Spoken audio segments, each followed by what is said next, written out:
ಎಲ್ಲರೂ ಅಲ್ಲಲ್ಲಿ ಅವರವರಿಗೆ ಬೇಕಾದದ್ದನ್ನ ಅವರು ಸಿದ್ಧಪಡಿಸಿಕೊಳ್ಳುವಲ್ಲಿ ಆ ನಿಷ್ಣಾತರಾಗಿರ್ತಿದ್ರು. ಅವ್ರಿಗೆ ಬೇಕಾದ್ದನ್ನ ಈಗ ಕವಚ ತಯಾರು ಮಾಡ್ಬೇಕು ಅಂದ್ರೆ ಆ ನೂರಾರು ಜನ ಚಮ್ಮಾರರೇ ಕೆಲಸ ಮಾಡ್ತಿದ್ರು, ಕೈಯಿಂದಲೇ ಕೆಲಸ ಮಾಡ್ತಿದ್ರು. ಅದಕ್ಕೊಂದು ಯಂತ್ರ ಅಂತ ಬಳಕೆ ಆಗ್ತಿರ್ಲಿಲ್ಲ. ಎಲ್ಲರಿಗೂ ಕೆಲಸ ಇರ್ತಿತ್ತು, ಎಲ್ಲರೂ ಆ ಕರ್ಮದಲ್ಲಿ ತೊಡಗ್ತಾ ಇದ್ರು. ಎಲ್ರಿಗೂ ನಮ್ಮ ದೇಶದ ಕಾರ್ಯಭಾರಕ್ಕೆ ನಾವು ಕೊಡುಗೆ ಕೊಟ್ಟಿದ್ದೇವೆ ಅನ್ನುವ ಭಾವನೆ ಇರ್ತಿತ್ತು. ಯಾವುದೇ ಆಯುಧಗಳು ತಯಾರಾಗುದಿರಬಹುದು ಅಥವಾ ಯಾವುದೇ ಮನೆಯ ಸಲಕರಣೆಗಳು ಇದು ಎಲ್ಲೂ ಹೊರಗಡೆಯಿಂದ ತಯಾರಾಗ್ತಿರ್ಲಿಲ್ಲ. ಒಂದು ಮನೆ ಕಟ್ಟುದು ಅಂದ್ರೆ ನಿಮ್ಗೆ ಗೊತ್ತಿಲ್ಲ, ಹಿಂದೆ ಎಲ್ಲ ಅದೇ ಮನೆಯ ಆವರಣದಲ್ಲಿ ಎಲ್ಲಾ ಪದಾರ್ಥಗಳು ತಯಾರಾಗ್ತಾ ಇದ್ವು. ಅದೇ ಗುಂಡಿ ತೋಡಿದ ಮಣ್ಣನ್ನು ಹೊರಗೆ ತೆಗೆದ್ರು, ಅದನ್ನ ನೀರಲ್ಲಿ ಹಾಕಿ ಕಲಸಿ ಸ್ವಲ್ಪ ಸುಣ್ಣ ಸೇರಿಸಿದ್ರು. ಯಾವುದೋ ಕೆಲವು ಏನಂತಾರೆ ರಾ ಮೆಟೀರಿಯಲ್ ಹೊರಗಡೆಯಿಂದ ತರಬೇಕಾಗಬಹುದಿತ್ತು.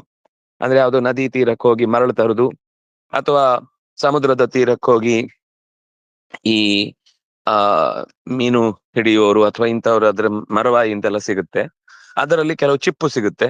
ಆ ಚಿಪ್ಪು ತರುದು ಅವನ ಹತ್ರ, ಅವನು ಅದನ್ನ ಸಂಗ್ರಹ ಮಾಡಿ ಇಟ್ಕೊಂಡಿರ್ತಾನೆ. ಅದನ್ನ ತಂದು ಮನೆಗೆ ಹಾಕಿ ಬಿಸಿನೀರಲ್ಲಿ ಹಾಕಿ ಅದನ್ನ 2 ದಿವಸ ಇಟ್ರೆ ಅದು ಕುದ್ದು ಹಿಟ್ಟಾಗ್ತಿತ್ತು.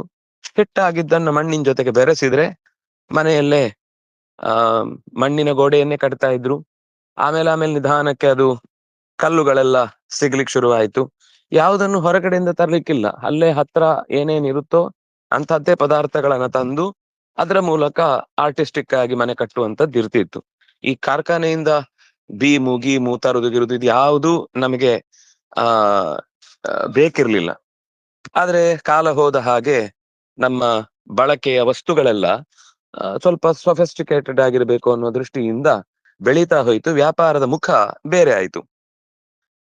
ಸರಿ, ನಾವು ಮುಖ್ಯವಾಗಿ ನಿತ್ಯದ ಆಚರಣೆಯ ಬಗ್ಗೆ ಋಷಿಗಳಿಗೆ ನಾವು ಕೃತಜ್ಞತೆಯನ್ನು ಅರ್ಪಿಸ್ಬೇಕು. ಅದರಲ್ಲಿ 3 ತೀರ್ಥಗಳ ಬಗ್ಗೆ ಹೇಳಿದ್ರು. ಅಂದ್ರೆ ಒಟ್ಟು 5 ತೀರ್ಥ ಇದೆ. ಬೆರಳ ತುದಿಯಿಂದ ಕೊಟ್ರೆ ಅದು ದೇವತೀರ್ಥ. ಅಂಗೈಯ ಕೊನೆ, ಈಗ ನಾವು ತೀರ್ಥ ತಗೊಳ್ತೇವಲ್ಲ, ಮಧ್ಯದಿಂದ ಬಾಯಿ ಹಾಕಿ ತಗೊಳ್ಬಾರ್ದು, ಅದಕ್ಕೆ ಬ್ರಾಹ್ಮ ತೀರ್ಥ ಅಂತ ಹೇಳ್ತೇವೆ. ತುದಿಯಲ್ಲಿ ಕೈಯ ಅಂಗೈಯ ಕೆಳಗಿನ ಭಾಗ. ಇನ್ನು ಹೆಬ್ಬೆರಳು ಮತ್ತು ತೋರ್ಬೆರಳಿನ ಮಧ್ಯದ ಭಾಗ ಪಿತೃತೀರ್ಥ. ಕನಿಷ್ಠಿಕ ಅಂದ್ರೆ ಕಿರುಬೆರಳು ಮತ್ತು ಅದರ ಕಿರುಬೆರಳಿನ ಬುಡ, ಆ ಬುಡದ ಭಾಗದಲ್ಲಿ ನಾವು ಋಷಿ ತೀರ್ಥ ಅಂತ ಕರಿತೇವೆ. ಅಲ್ಲಿಂದ ತರ್ಪಣ ಕೊಡುವುದು ಅಂತ ಅನ್ನುವಂಥದ್ದು ಋಷಿಗಳಿಗೆ. ಬೆರಳಿನ ತುದಿಯಿಂದ ದೇವತೆಗಳಿಗೆ, ಕಿರುಬೆರಳಿನ ಬುಡದಿಂದ ಋಷಿಗಳಿಗೆ, ತೋರು ಬೆರಳಿನ ಬುಡದಿಂದ ಪಿತೃಗಳಿಗೆ. ಇದು ಅಧಿಕಾರ ಇಲ್ಲದವರು. ಅಧಿಕಾರ ಇದ್ದವರಾದ್ರೆ ಹೆಬ್ಬೆರಳಿನ ತುದಿಯಿಂದನೇ ಕೊಡ್ತಾರೆ ಅದನ್ನ. ಹೆಬ್ಬೆರಳಿನ ತುದಿಯಿಂದ ಕೈಯನ್ನ ಸೊಟ್ಟಕ್ಕೆ ಬಗ್ಗಿಸಿ ಹಿಂದಕ್ಕೆ ಬಗ್ಗಿಸಿ ಈ ಪಿಂಡ ಪ್ರದಾನ ಮಾಡುವಾಗ ಅವರಿಗೆ ಅದೆಲ್ಲ ಅರ್ಥ ಆಗಿರುತ್ತೆ, ಗೊತ್ತಾಗಿರುತ್ತೆ. ಈಗ ಉಳಿದವರಿಗೆ ಅದು ನೋಡೋ ತನಕ ಗೊತ್ತಾಗಲ್ಲ ಹೇಗೆ ಅಂತ. ಬೆರಳಿನ ಮಧ್ಯದಿಂದ ತೀರ್ಥವನ್ನ, ಹೆಬ್ಬೆರಳಿನ ಬುಡದಿಂದ ತೀರ್ಥವನ್ನು ಬಿಡುವಂಥದ್ದು. ಮಧ್ಯದ್ದು ಸೌಮ್ಯ ತೀರ್ಥ ಅಥವಾ ಪ್ರಾಜಾಪತ್ಯ ಅಂತ ಹೇಳ್ತಾರೆ. ಹೀಗೆ ತ್ರಿರಪಃ ಅಂದ್ರೆ ಅದರಲ್ಲಿ ಋಷಿಗಳಿಗೆ ಆಗುವಾಗ, ದೇವತೆಗಳಿಗಾಗುವಾಗ 3 ಸರ್ತಿ, ಋಷಿಗಳಿಗಾಗುವಾಗ 2 ಸರ್ತಿ ತೃಪ್ಯತು ಅಂತೆಲ್ಲ ಹೇಳುದಿದೆ. ಪಿತೃಗಳಿಗಾಗುವ 1 ಸರ್ತಿ ತರ್ಪಣ, 1 ಸರ್ತಿ ಅವರಿಗೆ ಇದು ತರ್ಪಣವನ್ನು ಕೊಡುವಂಥದ್ದು. ಹೀಗೆ ಪಿತಾಮಹಿ, ಅದು ಯಾರ್ಯಾರಿಗೆ ಕೊಡುದು ಪಿತೃತೀರ್ಥ ಅಂದ್ರೆ ತಂದೆಗೆ, ತಂದೆ ಇಲ್ಲದೆ ಇದ್ದಾಗ ತಂದೆಗೆ, ತಂದೆಯ ತಂದೆಗೆ, ತಂದೆಯ ತಂದೆಯ ತಂದೆಗೆ, ಅಂದ್ರೆ ಪಿತೃ ಪಿತಾಮಹ ಪ್ರಪಿತಾಮಹ. ಆಮೇಲೆ ತಾಯಿಗೆ, ತಾಯಿಯ ಅಂದ್ರೆ 2 ಮತ್ತೆ ವಿಭಾಗ ಆಗುತ್ತೆ. ತಂದೆಯ ತಾಯಿಗೆ ಅಂದ್ರೆ ಪಿತಾಮಹಿ, ಅಂದ್ರೆ ನಮ್ಮ ತಾಯಿ ಅಂತ ಇಟ್ಕೊಳ್ಳಿ. ನಮ್ಮ ತಾಯಿ, ತಂದೆಯ ಅಂದ್ರೆ ಅಜ್ಜನ ತಾಯಿ ಮತ್ತು ಪಿಜ್ಜನ ತಾಯಿ. ಈ ಕಡೆಯಿಂದ ತಾಯಿಯ ತಂದೆ, ತಾಯಿಯ ತಂದೆಯ ತಂದೆ ಮತ್ತು ತಂದೆ, ಮಾತಾಮಹ, ಮಾತೃಪಿತಾಮಹ, ಮಾತೃ ಪ್ರಪಿತಾಮಹ ಅಂತ ಹೀಗೆ ಅದು ವಿಭಾಗ ಆಗ್ತಾ ಹೋಗ್ತದೆ 4 ಕಡೆಗಳಲ್ಲಿ. ತಂದೆಯ ಕಡೆಯಿಂದ 6 ತಲೆ, ತಾಯಿಯ ಕಡೆಯಿಂದ 6 ತಲೆ. ಇಷ್ಟು ಕ್ರಮದಲ್ಲಿ ಪಿತೃಗಳನ್ನ ಆರಾಧನೆ ಮಾಡುವಂಥದ್ದು. ಅಲ್ಲಿ ಪ್ರಧಾನವಾಗಿ 3 ವಸುರುದ್ರಾದಿತ್ಯರು ಅಂತ. ಅದರಲ್ಲಿ ಪ್ರಧಾನವಾಗಿ ಭಗವಂತನದು ಪ್ರದ್ಯುಮ್ನ ಸಂಕರ್ಷಣ ವಾಸುದೇವ ಅಂತ ಭಗವಂತನ 3 ರೂಪ. ದದ್ಯಾತ್ ಪೈತ್ರೇಣ ತೀರ್ಥೇನ ಕಾಮ್ಯಂ ಚಾನ್ಯ ಶೃಣುಷ್ವಮೇ. ಇಷ್ಟು ನಿನಗೆ ಪಿತೃತೀರ್ಥದಿಂದ ಅವರಿಗೆ ತರ್ಪಣ ಕೊಡಬೇಕು ಅನ್ನೋದನ್ನು ಹೇಳಿದ್ದೇನೆ. ಇನ್ನೇನಾದ್ರೂ ಓ ಸಗರ ಮಹಾಶಯ, ಇದು ಔರ್ವ ಮತ್ತು ಸಗರನ ನಡುವಿನ ಸಂವಾದ ಅಲ್ವಾ, ಹಿಂದಿನಿಂದ ಬಂದದ್ದು, ಅದನ್ನ ಹೇಳು. ಇಲ್ಲಿ ಯಾರ್ಯಾರಿಗೆ ಕೊಡಬೇಕು ಅಂತ ಹೇಳುವಾಗ ತಂದೆ ಯಾರು, ತಂದೆಗಳಲ್ಲಿ ಅಂದ್ರೆ ಗುರುಸ್ಥಾನದಲ್ಲಿರೋರು ಯಾರು ಅಂತ ಕೆಲವು ಹೇಳಿದ್ರು, ಮಾತೃಸ್ಥಾನದಲ್ಲಿರೋರು ಯಾರು ಅಂತ ಕೆಲವು ಹೇಳಿದ್ರು. ಮಾತ್ರೆ ಸ್ವಮಾತ್ರೆ ತನ್ಮಾತ್ರೆ ಗುರುಪತ್ನಿ ತಥಾ ನೃಪ ಗುರುಣಾಂ ಮಾತುಲಾನಾಂಚ ಸ್ನಿಗ್ಧ ಮಿತ್ರಾಯ ಭೂಭುಜೆ. ತಾಯಿಗೆ, ಸಾಕು ತಾಯಿಗೆ, ಅವರ ತಾಯಿಗೆ, ಗುರುವಿನ ಮಡದಿಗೆ, ಇಷ್ಟು ಜನಿಗೆ ಅಂದ್ರೆ ನಮ್ಗೆ ತುಂಬಾ ವೇದಾಂತ ವಿದ್ಯೆಯನ್ನ ಕಲಿಸಿದವರಿಗೆ, ಅಕ್ಷರ ಹೇಳ್ಕೊಟ್ಟವರಿಗೆಲ್ಲ ಮಾಮೂಲಾಗಿ ಇದರ ದಿವಸ ಕೊಡಬಹುದು. ಯಾವುದ್ರ ದಿವಸ? ಮಹಾಲಯದ ದಿವಸ ನಮಗೆ ತುಂಬಾ ಆಪ್ಯಾಯಮಾನವಾದಂತಹ ರೀತಿಯಲ್ಲಿ ಜೀವನವನ್ನು ನಡೆಸಿದವರಿಗೆ ಕೊಡಬಹುದು. ಆದ್ರೆ ವಿಶೇಷ ವಿದ್ಯೆಯನ್ನು ಕೊಟ್ಟವರಿಗೆ ನಿತ್ಯದಲ್ಲಿ ತರ್ಪಣ ಕೊಡಬೇಕಾದದ್ದು ಕ್ರಮ. ಗುರುಗಳಿಗೆ, ತಾಯಿಯ ಸೋದರನಿಗೆ, ಆ ಸ್ನಿಗ್ಧ ಮಿತ್ರನಿಗೆ, ಹಿಂದಿದ್ದೆಲ್ಲ ಹೇಳಿ ಆಗಿದೆ, ತಂದೆ ಇತ್ಯಾದಿಗಳನ್ನೆಲ್ಲ ಹೇಳಿದ್ದಾರೆ. ಈ ಕಡೆ ಉಳಿದದ್ದನ್ನು ಇಲ್ಲಿ ಹೇಳ್ತಾ ಇದ್ದಾರೆ. ಮತ್ತೆ ಭೂಭುಜೆ ರಾಜನಿಗೆ ಒಳ್ಳೆ ರೀತಿಯಿಂದ ಅಧಿಕಾರವನ್ನು ನಡೆಸಿ ಲೋಕಕ್ಕೆ ಆ ಬೆಲೆಯನ್ನ ಕಟ್ಟಲಾಗದಷ್ಟು ದೊಡ್ಡ ಮಟ್ಟದ ಬೆಳವಣಿಗೆಯನ್ನ ಕೊಟ್ಟಿದ್ರೆ ಆ ರಾಜನಿಗೆ ತರ್ಪಣವನ್ನ ಕೊಡಬೇಕು.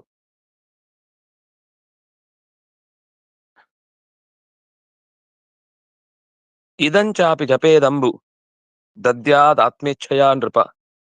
ಹೃದಯಪೂರ್ವಕವಾಗಿ ದದ್ಯಾತ್, ಆತ್ಮೇಚ್ಛಯ ದದ್ಯಾತ್, ನಾವು ಇಷ್ಟಪಟ್ಟು ಕೊಡ್ಬೇಕು.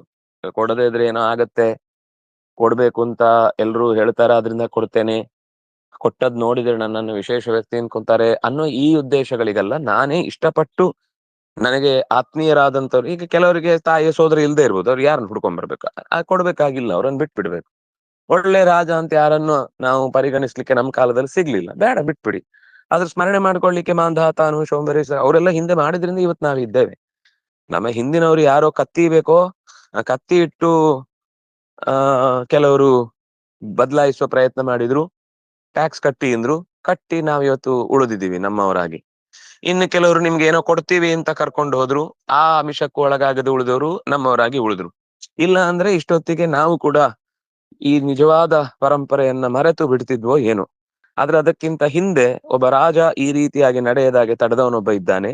ಒಬ್ಬ ಯಾರೋ ಮಂತ್ರಿ ಈ ವಿಷಯದಲ್ಲಿ ದಾರಿ ತಪ್ಪಿದ್ದನ್ನ ಸರಿಪಡಿಸ್ಲಿಕ್ಕೆ ಬೇಕಾದ ಹೋರಾಟವನ್ನು ನಡೆಸಿರ್ತಾನೆ. ಯಾರದೋ ತ್ಯಾಗ ಇಲ್ಲಿ ಇದ್ದೇ ಇರುತ್ತೆ. ಹುಡುಕಿ ನಾವು ಅವರನ್ನೆಲ್ಲ ಕೃತಜ್ಞತೆ ಅರ್ಪಿಸ್ಲಿಕ್ಕೆ ಸಾಧ್ಯ ಇಲ್ಲ ಈಗ ನಮಗೆ. ಆದ್ರೆ ಅಂಥವ್ರೆಲ್ಲ ಇದ್ರು ಅನ್ನೋದು ನೆನಪು ಮಾಡಿಕೊಂಡು ಅವ್ರೆಲ್ರಿಗೂ ಹಿತ ಆಗ್ಲಿ ಅಂತ ಅನ್ನೋದೊಂದು ಪ್ರಾರ್ಥನೆ ಅಂತೂ ಮನಸ್ಸಿನಲ್ಲಿ ನಾವು ಮಾಡೋದಕ್ಕೇನ್ ತಪ್ಪಿಲ್ಲ. ಉಪಕಾರಾಯ ಭೂತಾನಾಂ ಕೃತ ದೇವಾದಿತರ್ಪಣಂ, ಇದನ್ನ ನಾನು ಮೊನ್ನೆ ಮಾತಾಡಿದ್ವಿ ನಾವು. ಎಲ್ಲ ಭೂತರಾಶಿಗಳಿಗೆ ಒಳ್ಳೇದಾಗಬೇಕು ಅಂತ ನಾವು ದೇವಋಷಿ ಪಿತೃತರ್ಪಣವನ್ನ ಕೊಡುವಂಥದ್ದು. ಪಿತೃದೇವಋಷಿ ತರ್ಪಣವನ್ನ ಕೊಟ್ಟವನು ಸರ್ವಭೂತಗಳಿಗೆ ಉಪಕಾರ ಮಾಡಿದಂತಹ ಮಹಾಪುಣ್ಯಕ್ಕೆ ಈಡಾಗ್ತಾನೆ. ಯಾಕೆಂದ್ರೆ ಒಂದೋ ದೇವತೆಗಳಲ್ಲಿ, ಒಂದೋ ಪಿತೃಗಳಲ್ಲಿ, ಒಂದೋ ಗಂಧರ್ವರಲ್ಲಿ ಎಲ್ಲೋ ಒಂದು ಕಡೆ ನಮ್ಮ ಪೂರ್ವಜ ಒಬ್ಬ ಸೇರ್ಕೊಂಡಿರ್ತಾನೆ. ನಾವಿಷ್ಟು ಜನರಿಗೆ ತರ್ಪಣ ಕೊಡೋದ್ರಿಂದ ಇವರೆಲ್ಲಾ ಕಡೆಯಲ್ಲಿ ನಿಯಮನ ಮಾಡ್ತಾ ತಮ್ಮ ತಮ್ಮ ಕಾರ್ಯಭಾರದಲ್ಲಿ ನಮ್ಮಿಂದ ಅಂದ್ರೆ ನಮ್ಗೆ ಹಿಂದೆ ಉಪಕಾರ ಮಾಡಿದ ವ್ಯಕ್ತಿ ಎಲ್ಲಿ ಆದ್ರೂ ಇದ್ರೆ ಆ ದೇವತೆಗಳಿಗೆ ಕೊಟ್ಟದ್ರಿಂದ, ಆ ಋಷಿಗಳಿಗೆ ಕೊಟ್ಟದ್ರಿಂದ, ಆ ಪಿತೃಗಳಿಗೆ ಕೊಟ್ಟದ್ರಿಂದ ಅದು ಅವರಿಗೆ ರಕ್ಷಣೆ ಆಗತ್ತೆ, ಅವರಿಗೆ ತೃಪ್ತಿ ಸಿಗುತ್ತೆ, ಅವರು ಅದರಿಂದ ಹೆಚ್ಚಾದ ಅನುಕೂಲವನ್ನ ಪಡೀತಾರೆ.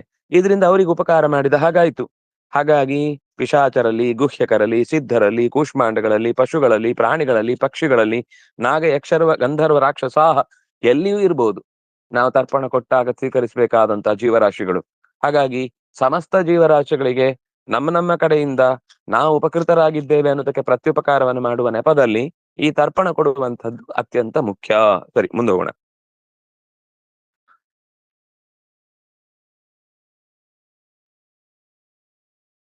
ಜಲೇಚರಾಹ ಭೂನಿಲಯಾಹ, ಸಮುದ್ರದಲ್ಲಿ ಅಥವಾ ನದಿಗಳಲ್ಲಿ ವಾಸ ಮಾಡುವಂತಹ ಜೀವರಾಶಿಗಳು.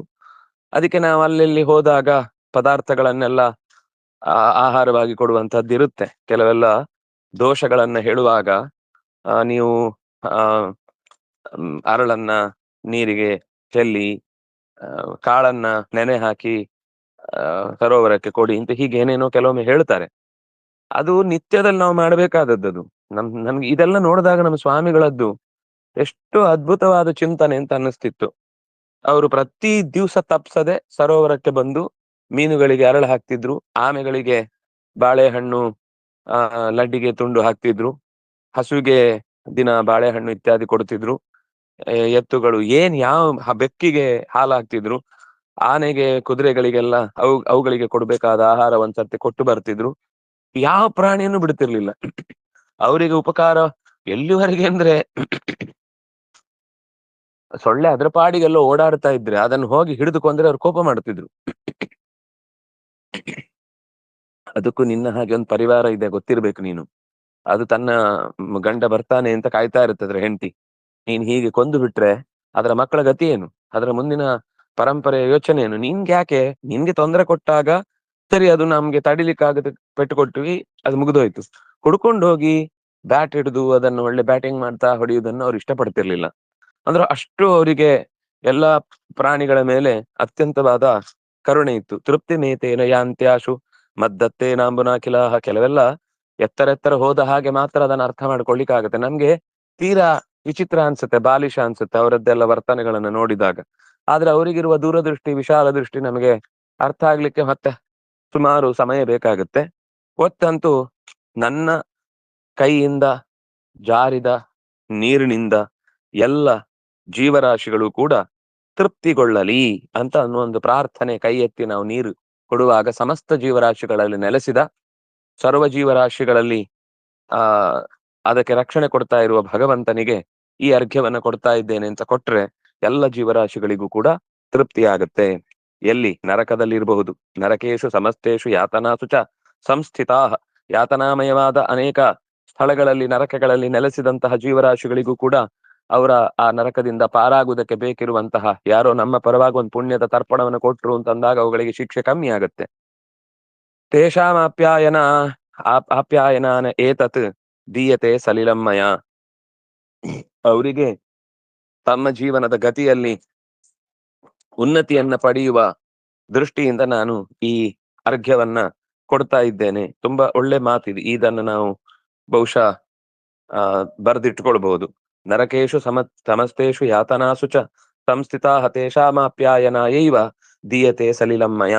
ನಾನು ಈ ಸಲಿಲವನ್ನು ಕೊಡ್ತಾ ಇದ್ದೇನೆ ಅಂತ ನದಿಯಲ್ಲೋ ಸಮುದ್ರದಲ್ಲೋ ಸರೋವರದಲ್ಲೋ ಎಲ್ಲೋ ಕೈ ಎತ್ತಿ ದಿನ ಅರ್ಘ್ಯ ಕೊಡುವ ಪ್ರಸಂಗ ಬಂದಾಗ ಈ ಶ್ಲೋಕ ಹೇಳ್ಕೊಂಡು ಕೊಟ್ರೆ ಸಮಸ್ತ ಜೀವರಾಶಿಗಳಿಗೆ ನಾವೊಂದು ಕೃತಜ್ಞತೆ ಅರ್ಪಿಸಿದ ಹಾಗಾಗುತ್ತೆ. ಯೇ ಬಾಂಧವಾಹ ಅಬಾಂಧವಾಹ ಯೇ ಜನ್ಮನಿ ಯೇನ್ಯಜನ್ಮನಿ ಬಾಂಧವಾಹ ತೇ ತೃಪ್ತಿಮಖಿಲಾಯಾಂತು ಯೇ ಚಾಸ್ಮತ್ತೇನಾಭಿವಾಂಛತಿ. ನಮ್ಮಿಂದ ಯಾರೆಲ್ಲ ಅಂದ್ರೆ ಅರ್ಘ್ಯ ಪ್ರದಾನಕ್ಕೆ ಅರ್ಹರಿದ್ದಾರೋ, ಬಾಂಧವರಾದವರು, ಬಾಂಧವರಲ್ಲದೇ ಇದ್ದವರು, ಈ ಜನ್ಮದಲ್ಲದೆ ಇದ್ರು ಹೋದ ಯಾವುದೋ ಒಂದು ಜನ್ಮದಲ್ಲಿ ಬಾಂಧವರಾಗಿ ಯಾವುದೋ ರೀತಿಯಿಂದ ನಮಗುಪಕಾರ ಮಾಡಿದವರು, ಅವರೆಲ್ಲರಿಗೂ ಕೂಡ ಹಿತವಾಗಲಿ ಅನ್ನುವ ದೃಷ್ಟಿಯಿಂದ ನಾನು ಈ ಸಲಿಲವನ್ನ ತೃಪ್ತಿಂ ಅಖಿಲಾಹಯಾಂತು, ಎಲ್ಲರೂ ತೃಪ್ತರಾಗಲಿ ಅಂತ ನಾನು ಈ ಅರ್ಘ್ಯವನ್ನ ಕೊಡ್ತಾ ಇದ್ದೇನೆ, ತರ್ಪಣನ ನೀಡ್ತಾ ಇದ್ದೇನೆ. ಯತ್ರ ಕ್ವಚನ ಸಂಸ್ಥಾನಾಂ ಕ್ಷುತೃಷ್ಣೋಪಹತಾತ್ಮನಾಂ ಆಪ್ಯಾಯನಾಯಾಸ್ತು ಮಯಾ ದತ್ತಂ ತಿಲೋದಕಂ. ಅಧಿಕಾರ ಇದ್ದು ಕೊಡುವಂಥದ್ದು. ತುಂಬಾ ಒಳ್ಳೆಯ ಮಾತು. ಎಷ್ಟು ಅದ್ಭುತವಾದ ಸಾಲುಗಳನ್ನ ವೇದವ್ಯಾಸರು ಕೊಟ್ಟಿದ್ದಾರೆ. ಎಲ್ಲಿಯೇ ಇರ್ಲಿ, ಯತ್ರ ಕ್ವಚನ ಸಂಸ್ಥಾನ, ಎಲ್ಲಿ ಬೇಕಾದ್ರೂ ಇರ್ಲಿ, ಕ್ಷುತ್ ತೃಷ್ಣ, ಹಸಿವು ಬಾಯಾರಿಕೆಯಿಂದ, ಉಪಹತಾತ್ಮನ, ಒದ್ದಾಡ್ತಾ ಇದ್ದಾರೆ, ಅವ್ರಿಗೆ ಯಾರು ಸಹಾಯ ಮಾಡೋರಿಲ್ಲ. ಎಷ್ಟೋ ಜೀವರಾಶಿಗಳು ನಮಗೆ ಯಾರಾದ್ರೂ ನಮ್ಮ ಕಡೆಯವರು, ಅವ್ರಿಗೆ ಯಾರ್ಯಾರೋ ಕೊಟ್ರೆ ಆಗಲ್ಲ, ಅವ್ರಿಗೆ ಅದು ಟಚ್ ಆಗಲ್ಲ. ಅವ್ರಿಗೆ ಟಚ್ ಆಗ್ಬೇಕು ಅಂದ್ರೆ ಅವ್ರಿಗೆ ಯಾವ್ದೋ ಒಂದು ಹಿಂದೆ ಪೂರ್ವ ಸಂಪರ್ಕ ಇರ್ಬೇಕು, ಅವ್ರಿಗೆ ಹೆಸರು ಗೊತ್ತಿರ್ಬೇಕು, ಅವ್ರು ಎಲ್ಲಿದ್ದವ್ರು ಅಂತ ಗೊತ್ತಿರ್ಬೇಕು, ಅವರಿಗೆ ನಮ್ಮ ಸಂಪರ್ಕ ಇರ್ಬೇಕು, ನಮ್ಮ ಪರಿಚಯ ಆಗ್ಬೇಕು. ಅಂಥವ್ರು ಏನಾದ್ರು ಕೊಟ್ರೆ ಮಾತ್ರ ನಿಮ್ ಪರವಾಗಿ ಯಾರಾದ್ರೂ ಬಂದಿದಾರಾ? ಈಗ ಜೈಲಿಂದ ಬಿಡಿಸ್ಬೇಕು ಅಂದ್ರೆ ಬೇಲ್ ಕೊಡ್ಲಿಕ್ಕೆ ಯಾರ್ಯಾರೋ ಬಂದ್ರೆ ಯಾಕೆ ಬಂದ್ರು, ಹೇಗ್ ಬಂದ್ರು, ಏನ್ ಬಂದ್ರು 100 ವಿಚಾರಿಸೋರನ್ನು ವಾಪಸ್ ಕಳಿಸ್ತಾರಲ್ವಾ? ಹಾಗೆ ಇಲ್ಲೂ ಕೂಡ ಅವ್ರಿಗೆ ಸಂಬಂಧಪಟ್ಟ ಯಾವ್ದೋ ಉಪಕಾರ ಪಡೆದವರಾಗಿದ್ರೆ ಮಾತ್ರ ಅವರ ಆ ವ್ಯವಸ್ಥೆ ಅಂತ ಅನ್ನುವಂಥದ್ದು ಇವ್ರಿಗೆ ಗೊತ್ತಿಲ್ಲ ಅಂದ್ರು ಅವ್ರಿಗೆ ಗೊತ್ತಿದ್ರು ಆಗತ್ತೆ. ನಾನ್ ಯಾರನ್ ಗೊತ್ತಿಲ್ಲ, ಆದ್ರೆ ಅವ್ರು ಯಾರು ನನಗೆ ಗೊತ್ತಿದೆ ಅಂತ ದೊಡ್ಡವರು ಹೇಳಿ ಅಂತ ಜೀವರಾಶಿಗಳಿಗೆ ತಮ್ಮ ಕಡೆಯಿಂದ ಉಪಕಾರ ಮಾಡುವಂತದ್ದಿದೆ. ಆದ್ರೆ ಋಣ ಅಂತ ಬಂದಾಗ ಅದು ಆಯಾ ಉಪಕೃತರಾದ ವ್ಯಕ್ತಿಗಳಿಂದಲೇನೆ ನಮ್ಗೆ ಗೊತ್ತಿಲ್ಲ. ಎಷ್ಟೋ ಸರ್ತಿ ನಾವು ಯಾಕೆ ಒತ್ತಾಡ್ತಾ ಇರ್ತೀವಿ ಅಂದ್ರೆ ನಮ್ದು ಯಾವ್ದೋ ಒಂದು ಋಣ ಬಾಕಿ ಇದ್ದು ನಾವು ಅದನ್ನ ತೀರಿಸ್ಲಿಕ್ಕೆ ಬೇಕಿರುವಂತ ಕೆಲಸ ಮಾಡಿರಲ್ಲ. ಹಾಗಾಗಿ ಅಂತಹದ್ದೆಲ್ಲ ದೋಷಗಳನ್ನ ಕಳ್ಕೊಳ್ಳಿಕ್ಕೆ ಈ ತರದ ಸಾಲುಗಳು ನಮ್ಗೆ ನಿತ್ಯದಲ್ಲಿ ಅರ್ಘ್ಯಾದಿಗಳನ್ನ ಕೊಡುವುದಕ್ಕೆ ಒಂದು ಶ್ಲೋಕಗಳು ಸಿಕ್ಕಿದ ಹಾಗಾಯ್ತು. ಮತ್ತು ನಮ್ಮ ಸಾಧನೆಯ ಗತಿಯಲ್ಲಿ ಏನೋ ಒಂದು ಅಡೆತಡೆ ಆಗ್ತಾ ಇರುತ್ತೆ. ಎಷ್ಟೋ ಸರ್ತಿ ಯಾಕೆ ಆಗ್ತಿದೆ ಹೀಗೆ ಅಂತ ಗೊತ್ತಾಗುದಿಲ್ಲ. ಅಂತ ದೋಷಗಳೆಲ್ಲ ತಾನಾಗಿ ಗೊತ್ತಿಲ್ಲದೆ ಪರಿಹಾರ ಆಗುತ್ತೆ. ಏನೇನೋ ಕೆಲವೊಂದ್ ಸರ್ತಿ ನಾನು ದೋಷಗಳಿಲ್ಲ ಅಂತ ಹೇಳ್ತಾ ಇಲ್ಲ. ಆದ್ರೆ ಏನೇನೋ ಹೇಳ್ತಾ ಇರ್ತಾರೆ. ಏನೋ ಪಿತೃದೋಷ ಇದೆ, ನಾಗದೋಷ ಇದೆ, ನೂರಾರು ದೋಷ ಇದೆ. ನಿತ್ಯದಲ್ಲಿ ಇದನ್ನ ಮಾಡಿದ್ರೆ ಅದು ಯಾವ ದೋಷಗಳು ಉಳಿಯಲ್ಲ. ಯಾಕಂದ್ರೆ ಅಲ್ಲಿ ನಾಗಾಹ ಅಂತಾನು ಬಂತು. ಯಕ್ಷಾಹ, ಸಿದ್ಧಾಹ, ಗುಹ್ಯಕಾಹ, ಎಲ್ಲಿ ಬೇಕಾದ್ರೂ ಇರ್ಲಿ ಅವರು ನಮ್ಗೆ ಸಂಬಂಧಪಟ್ಟವರು. ಅವರು ಅಲ್ಲಿಂದಲೇ ನಮಗೆ ಅನುಗ್ರಹ ಮಾಡ್ತಾರೆ. ಯಾಕಂದ್ರೆ ಅಲ್ಲಿರುವ ಭಗವಂತನನ್ನ ನಾವು ಆರಾಧನೆ ಮಾಡಿ ಅವರನ್ನ ತೃಪ್ತಿಪಡಿಸಿದ್ರೆ ಭಗವಂತ ಅಲ್ಲಿ ಎಲ್ಲಾ ಕಡೆಯಲ್ಲೂ ಅವರವರಿಗೆ ಬೇಕಿರುವಂತಹ ಅನುಕೂಲತೆಯನ್ನ ಮಾಡಿಕೊಡ್ತಾನೆ. ಹ ಈ ಸಾಲುಗಳೆಲ್ಲ ತುಂಬಾ ಚೆನ್ನಾಗಿದೆ. ಕಾಮ್ಯೋದಕ ಪ್ರದಾನಂತೆ ಮಯಿ ತತ್ ಕಥಿತಂ ನೃಪ ಯದ್ದತ್ವಾ ಪ್ರೀಣಯೇತ್ ಏತತ್ ಮನುಷ್ಯ ಸಕಲಂ ಜಗತ್. ಕಾಮ್ಯೋದಕ ಪ್ರದಾನಂ, ಅವ್ರಿಗೆ ಏನ್ ಅಗತ್ಯ ಇದೆ ಅದು ಸಿಗುವ ಹಾಗಾಗ್ಲಿ ಅಂತ ಯೋಚನೆ ಮಾಡಿ ಅವರಿಂದ ಉಪಕೃತರಾಗಿದ್ದಕ್ಕಾಗಿ ನಾವು ಪ್ರತಿ ಉಪಕಾರವಾಗಿ ನಾವು ನೀಡಬಹುದಾದದ್ದು ಕೇವಲ ಜಲ. ನಾವ್ ಅನ್ಕೋತೀವಲ್ಲ ನೀರ್ ಕೊಟ್ರೆ ಏನ್ ಉಪಯೋಗ ಅಂತ, ಎಷ್ಟು ಉಪಯೋಗ ಇದೆ ನೋಡಿ. ಎಷ್ಟು ಅದ್ಭುತವಾದ ಚಿಂತನೆ ಅದರ ಹಿಂದೆ ಇದೆ ಗಮನಿಸಿ. ನಾವು ಮೆಟೀರಿಯಲ್ ವರ್ಲ್ಡ್ ಅನ್ನ ಏನು ನೋಡಿ ಅದರಿಂದ ಉಪಕಾರ ಅಂತೀವಿ, ಅದಕ್ಕಿಂತ 10 ಪಟ್ಟು ದೊಡ್ಡ ಪ್ರಪಂಚ ನಮಗೆ ಕಾಣದೇ ಇರುವಂತಹ ಪ್ರಪಂಚ. ಆ ಕಾಣದೇ ಇರುವುದು ಅಂದ್ರೆ ನಾನು ಈ ಕೆಟ್ಟ ಪ್ರಪಂಚದ ಬಗ್ಗೆ ಹೇಳ್ತಿಲ್ಲ. ಒಳ್ಳೆ ಪ್ರಪಂಚವೇ ನಮಗೆ ಕಾಣದ್ದು ಇನ್ನೂ ದೊಡ್ಡದಿದೆ. ನಾವು ನೋಡುದು ಮನುಷ್ಯರು, ಪ್ರಾಣಿ, ಗಿಡ, ಮರ ಇಷ್ಟೇ. ಆದ್ರೆ ಈ ಎಲ್ಲರ ಹಿಂದೆ ಇನ್ನಷ್ಟು ಅನಂತ ಜೀವರಾಶಿಗಳು ಈ ಈ ನಮ್ಮನ್ನ ನೋಡ್ತಾ ನಮ್ಮ ಚಟುವಟಿಕೆಯಿಂದ ತೃಪ್ತರಾಗುವುದಾಗಿರ್ಬೋದು ಅಥವಾ ಕೋಪಗೊಳ್ಳುವರಾಗಿರ್ಬೋದು ಇದ್ದೇ ಇರ್ತಾರೆ ನಮ್ಮ ಸುತ್ತಮುತ್ತ. ಇದನ್ನ ಗಮನಿಸಿ ಮಯೀತ ಕಥಿತಂ, ಯಾವುದನ್ನ ನೀಡಿದ್ರೆ ನಾನು ಇಲ್ಲಿ ತನಕ ಒಂದು 4-5 ಶ್ಲೋಕಗಳನ್ನೇನ್ ಹೇಳಿದೆ, ಈ ತರ್ಪಣಗಳನ್ನು ಯಾರು ನಿತ್ಯ ನೀಡ್ತಾನೋ ಪ್ರೀಣಯತಿ ಯದ್ದತ್ವ ಅವನು ಸಕಲಂ ಮನುಷ್ಯಂ ಜಗತ್, ಮನುಷ್ಯರ ಸಕಲ ಜಗತ್ತನ್ನು ಕೂಡ ತೃಪ್ತಿಪಡಿಸಿದಂತಹ, ಉಪಕಾರ ಪಡೆದವರಿಗೆಲ್ಲ ಪ್ರತ್ಯುಪಕಾರ ಮಾಡುವ ಮೂಲಕ ರಕ್ಷಣೆ ಕೊಟ್ಟ ಹಾಗಾಗುತ್ತೆ. ಅವನು ಪುಣ್ಯ ಮಾಪ್ನೋತಿ ಅಂತ ಮುಂದಿನ ಸಾಲಿದೆ. ಅದನ್ನ ಮತ್ತೆ ನಾಳೆ ಸೇರಿದಾಗ ಶ್ರೀ ಹರಿಪ್ರಿಯತಾಂ ಕೃಷ್ಣಾರ್ಪಣಮಸ್ತು.